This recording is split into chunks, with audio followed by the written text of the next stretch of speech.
Hello guys, our story na member taram nokchari. Nasi so ma'am gidamak ta asang ba thoki ba ki bogari ma puduna lakchari. Ma'am puna taminasi, ma'am puna khangminasi. Thaudok se. Hada kitang mamang da thoki ba thaudok. 2023 gi October swaidani. Aina class 10 gi boarding da changkre. 10 gi board koidre haiduna ai boarding da changki. Asang badi oigadoini wari se. Ado angang kharana oja sing da thajahan ki di. Aikoi nungti boarding gi nungthang da chak chaba koi ba khudingi lunch study toy aduda aikoi kharadi thengna lehawe ado aikoi gi boarding uncle hoina gate lo lage thenge na hairaki aduda angangi sanabam sana pot thamam ka adu thong hangdok hangjin sanarak padagi aikoi loina boarding manung da kanna chenchel aduda ai tumbadi yakhide aina lairik parisa school dani boarding ga school ga samne aduna aikoi na lairik pabasa boarding tagi thoga school ki type ta pai aduda thokni basina angangi block room dani angangi block room da ka amalai angang khaina sana pathamam ka ma haiba tare ado aikoina na hangai di khanguda adu maina to hebna aduda thong adu aikoina study loiraga changakpada thong adu hangdo hanjin chanarakpani aduda aikoina chenjen bani sida sunate nongmasu aikoi let study tawringaida aikoina phamliba ka dugi maningi thong adwaida tok torpadagi aikoina kananu yengpada kanam ta leramde adudagidi thong do amuk lole aduga amkasu tok launa torpadagi de aikoi pulap kibadagidi aikoina oja da hai aduda oja na haibadagi aikoi oja singna maiba ma kauraga lai khoram thoki adudagi aikoi oja gi manak leiraga lairik pakibani aduga nongmadi ojaga punna lengai dedi aikoi gi ka dagi thongnaw ado tok launa amuk torpadagi aikoi ojaga aikoi punna thoktuni yengbadadi kanam ta leramde adudagidi ojana camera da yengba kandadi aikoi gi makhada leiba junior kharana thong adu sanaba oirami aduda aisu sauningdana angang sing adu ka da pusalle hairaga kharadi phui aduga oja singsu assembly da kautoktuna hangi nahangai tawbudusu nakhoina tawbra haidan aduda sir adudi khangden hairkibani makoina adumaina tawbadagi aikoina kikiba adu thajakhidri angang singna su tamna dena hairaki aduga aikoidi nongma thokiba thawdok aduda tamnai haibadi khangki masin aikoigi wari aduna asengba tamnabado aduda phagi tahanbidab warisha hojikpudi kaisu oina khankidre ado thoklingai dedi aikoi boarding da leiba talli boarding dagi thoasira faudana haina khi masini aigi punsida thokiba asengba wari habatargadi ani suba wari se muk ma'am puna taminase ani suba wari se so aikoi gi subscriber amana thabirakpani boarding gi mafam amada yam thina tamna ke ba adugum laba wari amani ma'am puna taminase aisa class 8 kare matamaduda angang su oi boarding da leibani ado angang oi banara karino khangde aisu khangde haiba tare ko matamduda yamna kiki aigi imanaba ahumga aikoi marisa punna leimina bani ka amada adudaiduda aikoise thengna lairik pai aikoi imanabagi marakta haibadi lairik khara fattaba haiba tare makokta lairik khara changandaba imanaba ma yawi masa aikoi ojana adum phuba chaiba ngangba se dum to nang lairik pau laik tona kokta sangri do changhanaba honau ko lon adumaina mayam ma ngangba chaiba ko basi to bai tare haibadi mana laik to fattabani na adudaiduda nongmadi kaidog haba matamda aikoi gi imanaba sa ojaduna mana pairaga mase lephalaga thamami haibadi punishment pirine haidana nungdang thenga phawda aduda aidi yumda chalubadagi halak haibadare adudagi aina hai imanabaduda kamain toino sikadorino ade mana lam hen bagini lairik pada bagini angonda sumaina tawrini haidana hairakhi adudagi aina monda haibiramini ko aduni lairik to khar paw yadro nakok tu changragadi ojada karino do hangdana kotana tawba yadro kotrona hairamini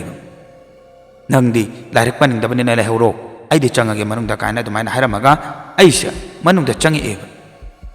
aduga ngahak leraga aigi imanaba se kapkhali adugi aina thoog yenge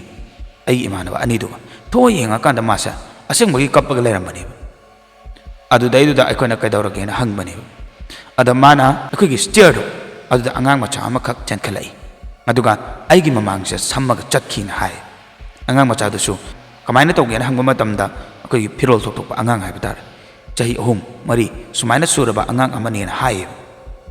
अदो मादी कदौगे हाबदा मना पारगा लेपिदो ओजाना चैरकनी चंगुरदीना मादी अदुमाइना खनबदगे हाब तारे मादी मफमदुदा लेंगदबिदा दुम लेरबजानी अदुदगी अदुमाइना अंगांग म चेंसन हाबदुदा मासे किमंदना कपाबजानी अदुदैदुदा अइकोसे थाजदीबा माना हाबदो era कायदे अंगांगो नंगना नमितुदा पंगुदा उबा ओइरंगनी नत्रगना खडक तौइरो मनगा चंगकनबा लेपदा वाद्रो कोत्रो अदुमाइना फागी तौसल्ले अदो कमाइना तौगे हाबदा ngसागी इमानबसिना आई सिदा लेबा ngमरोय आई इमुंग चंगागी ओजादा खरा हाइबियोना हाइरकपनी अखोय ngमोय दुदी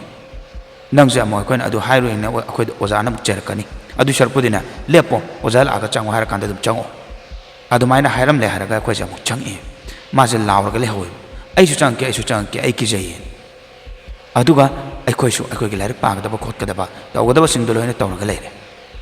अदुगा नाहक लेरगा मासे अमु कपखलेबा कन्ना ममांगदा कपखिबदो अदुदगी हेना कन्ना लावरो कपखलेबा मासे अदुगी थंगनबदा लेबा मिसिंगसु लोइ थोकले कैदौरगे हादन ननमाइ तौदना असंगबगी ओजाराना अखोयसु ओजादो कौरुरेबा अदुगा ओजादो कौरुरगा ओजादुदा हाइरेबा सर सुमाइ तौदना इमानबसिना लोइना तम्मे खोले हाइदना अदुमाइना हाइबदगिदि ओजादुना तौसनरिनी मनुंगदा चंगनबा हाइदना येंगुनो माइ वातारुनो लेप्सन लम हेलदिना लाइक पानिंगददिना असिगुम खरा तौबा ताबनी अदुमाइना हाइबदगिदि अखोय मयामसे लोइना तांजलेबा मनुंगदा ओजासिना अदो मासु सरदो कीबनिना अदुम लेहौरेबा अखोय लोइ चंगे अदो मासा मखोलसे सुंथोक थोकलखिद्रे कुइसु कुशलाबनिको अखोयना कैदौरजानो हाइदना थोअगा येंगुब मतमददि मादी मपानदा ज्ञान मांगागा तारा लेरमेबा अदुमाइ तौदना अखोय मयाम चंगदना मासे पुसले का मनुंगदुदा सार का कासु लोइना कौरे अदुगा मासे ज्ञान तारकपसे ngaire अदुगा मासे ज्ञान तारबा मतुंगददी मायाम कन्ना साउखिबा ओजादे आइना सुमाइना तौबसे नोइना पनिशमेंट पीरिनि हाइदना होय नोइगी पिबम थोकपदुदि पियु कसु काइदे आइना हैतबगिनि आइना लाइक पादबगिनि आइना लम हेलौबगिनि हारगदि पियु कसु काइदे अदबु आइना सिगमा वाम हाइबा मतमदा नखोइना थाजददना आइंगोंदा तौरिबदो अदुदो मधु यामना फते आई यामना सौनिंग हाइदना ओजादुदा डायरेक्ट हाइबा माना कपसु कपे याम आई ngsidagi nogi boarding sida sunglei leiroi haidana I yumda call tawkani haidana adugi ojasina muk theme yare yare to akoisu khangdana tawgani kanana thajadoino adumai tarungani habado adubu noibu ngakpi ba senbi ba noibu mi ma oina ba hona ba habasa akoigi thawni adudaiduda sumaina tarungani haba khangamagadi ai nangonda ma palda lephalaga leramon fares karimta khalurano hayengdagidina nang ma palda lehelaroi nang namanabaga adum manungda leiro kolana oza singna theme adudi masu kap khapna adu tummaga lere ado akhoi da suyam nang pa ma phauki haibadi angang macha ma cheli do kadai da gi thongla ga cheli bano habdu haibadi ki zakhi bai khoisu managa tawne ba mawong do chen su chelam gani ba ado ki badi dum phauki kina dum leike ai hojik pudi 12 thajare aina class 8 karange matam da thoke ba thodok amani akhoi yamna kiki ba adugum laba thodok amani haije angang oi bera ju khangde yamna kiki aduda akhoi gi imana buda hangbada adum chamara na dum haire mana mamang da ukibado adum uiyena hairakpani angang do ma phisu sete kote haibani akhoi na sum khan bada haiba tare soren gumba oiram do male aduga nga ina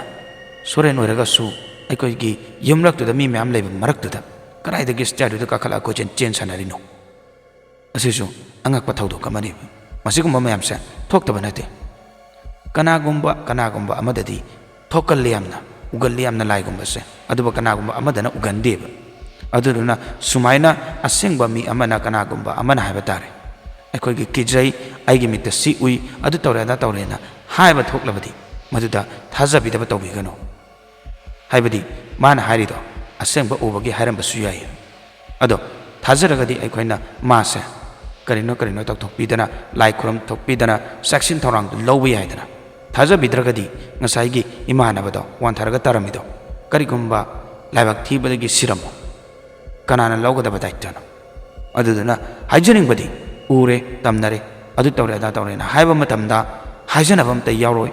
ubagi hairakpani tamnabagi hairakpani maduda thajabiyo aduga section thorang lawgada ba khotkada ba loine lawbiyo